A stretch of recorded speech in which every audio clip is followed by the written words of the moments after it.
நினைக்கிறேன். Okay, number 1 point.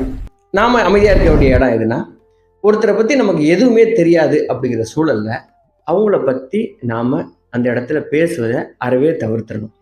இது எந்த மாதிரியான சூழல் இருக்கும்னா, புதுசா உங்க ஆஃபீஸ்க்கு வந்து ஒரு ஹெச்ஆர் வர்றாரு, ஒரு உங்களுடைய ஹையர் அஃபீஷியல் வர்றாருன்னு வச்சுக்கோங்க.